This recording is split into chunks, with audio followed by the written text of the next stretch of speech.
lapses in games 2 and 4 ruined LA's We're momentum. Jumpmaster Newty. Boston would go on to win a 7-game affair typified by on-court violence, sweltering heat here at Boston Garden, and, of course, the mastery of Larry Bird. Bird and Boston held the upper hand in this conjoined rivalry until '85. Once again, the 1985 finals featured as many shoves, elbows, and punches as it did basketball. But this time, the Lakers overcame. LA finally took a ring off the Celtics, their first in 9 tries, in an impressive 6-game victory clinched at Boston Garden. Doubly impressive when you look at Boston's home record since that game. In '85, this helped a very broke out as one of the Lakers' best scorers. He gobbled and clutches hell, also known as Big Game. Magic had his viable, younger co-pilot for whatever team Abdul-Jabbar. Granted, Kareem was named '85 Finals MVP at age 38, so, no rush. That was 2 years ago. Let's check in on the Lakers now. Big Game James certainly panned out. The 26-year-old is now a 2-time All-Star. Worthy produced the biggest scoring game of this series, 33 points in LA's blowout Game 1 victory at home. Worthy had a tough first half tonight, but found his rhythm in the second. He dropped a huge isolation bucket less than a minute ago to keep this game close. And Magic has acquired even more young players. New starters like AC Green and Byron Scott, the latter of whom had a huge Game 2 performance. LA pulled ahead 2-0 thanks to a couple routes at home. Which is to say, the Lakers snagged 2 wins without facing this kind of situation. Second remaining, gotta get 2 points. Who will it be? This is the obvious move. Kareem, single covered in the post, presents one of the handiest tools basketball has ever seen, the Skyhook. Kareem is not the first Laker to thrive off the hookshot. The towering George Mikan loved to turn a hip toward the rim and arc the ball high over his head, where the defender couldn't do a damn thing about it. Young Lou Alcindor practiced the ambidexterity drill named after Mikan and also watched some of Cliff Hagan. Hagan stood just 6'4", but used a prodigious hookshot to create separation from would-be shot blockers in college and the pros. Before Alcindor grew bigger than his peers in New York, he adopted the same shot for that same reason. And even as the biggest guy on the floor in college, Alcindor faced constraints. The NCAA banned dunking.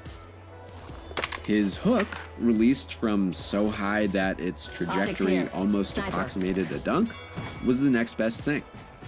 Alcindor became an NBA star in Milwaukee, where he changed his name to Kareem Abdul-Jabbar. It was Bucks announcer Eddie Doucette who gave Abdul-Jabbar's indefensible weapon its lofty nickname, the Skyhook.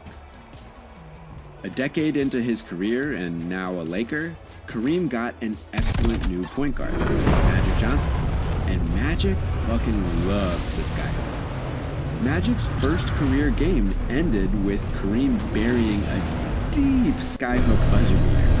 He made 6'11" Swen Nader look like a and he made Magic lose his damn mind. In the 8 years since, Magic, ever the distributor, has maintained that enthusiasm for the Skyhook.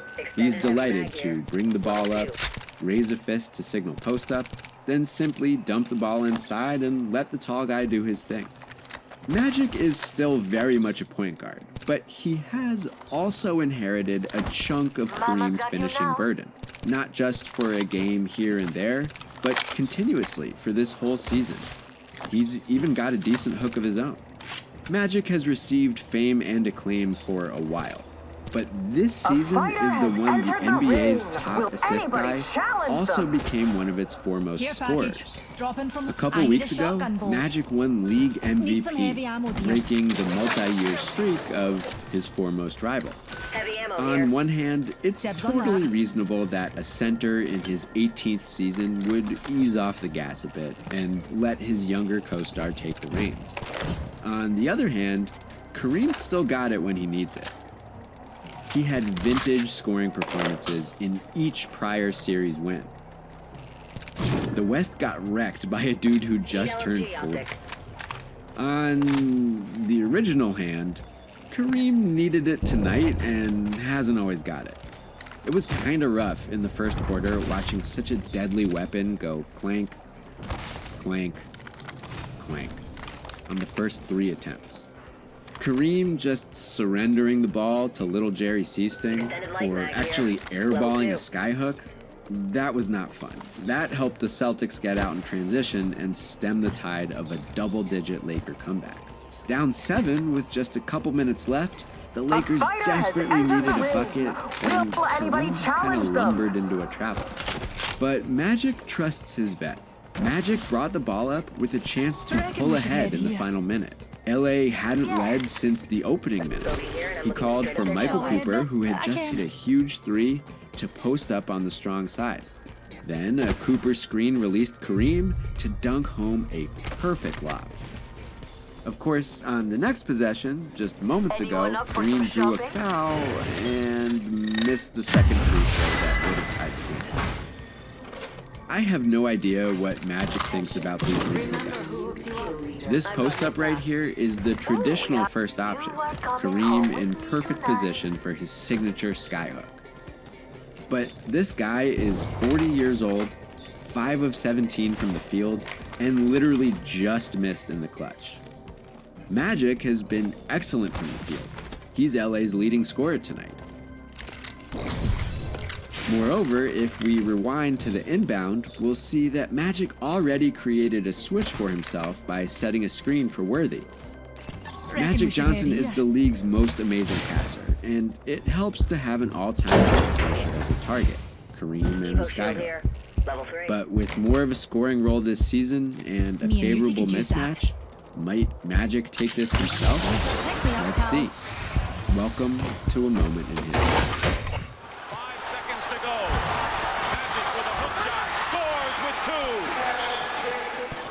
Magic hit the Skyhook himself. Kind of a baby Skyhook, but what a finish. Well, just one thing. The Lakers left time on the clock. Boston gets the ball back out of a timeout, down 1 with 2 seconds remaining. Magic's moment in history might disappear into whatever happens here. With one buzzer beater, Boston could tie this series and perhaps push ahead to win another title. Considering the circumstances, that would be an incredible feat. Throughout history, the Celtics have thrived off depth. Some credit legendary coach Fred Auerbach with inventing the concept of the 6th man. Until last season, when he graduated to a full-time starting role. That trade brought in a new bench star, Bill Walton. The hero of the 70s Blazers had too many chronic foot issues to log any more heavy minutes, but made the most of his role as Boston's big man off the bench. The 33-year-old former MVP inherited the NBA's 6th Man of the Year award from McHale and played a crucial role in Boston's thrilling title run. It helped to have an experienced center and in the NBA Finals.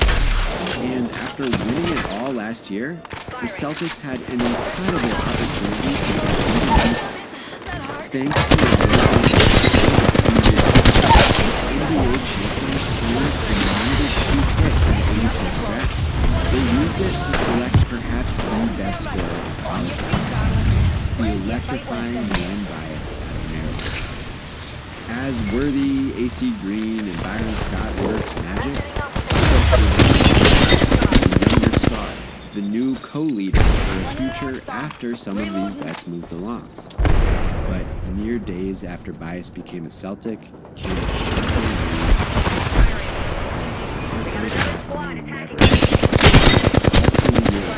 on June 19th, 1986, 22-year-old It's that way. Taking fire. Beginning to realize this is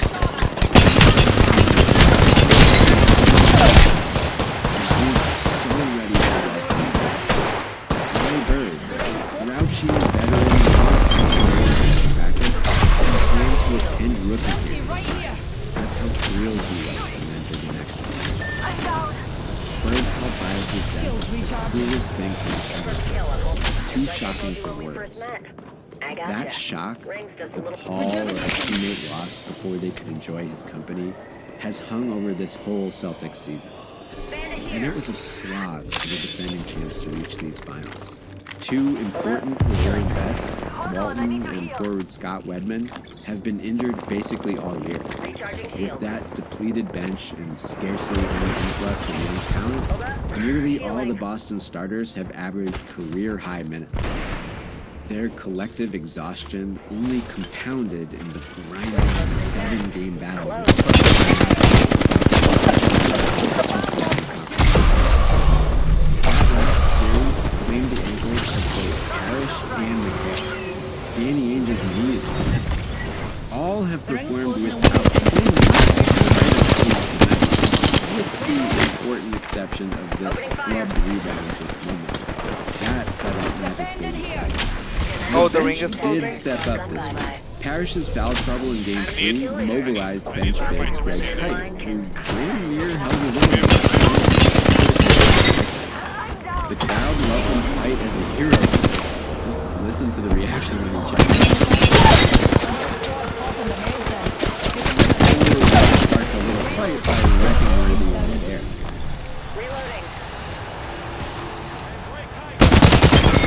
This scene and the building excitement in the home crowd happened just before the end of the Celtics game. Bird saw that all. Sports Illustrated quoted that would have spelled doom, but a mere 2-1 deficit made it easy to Oh, come on! Last guy! Last guy! talk. Last guy! Last guy! Last guy! Especially when you consider that the Celtics have Oh since my been god! in the league. Oh my god! I But as just he books shit it on to get so better many corner, people you might to die like this!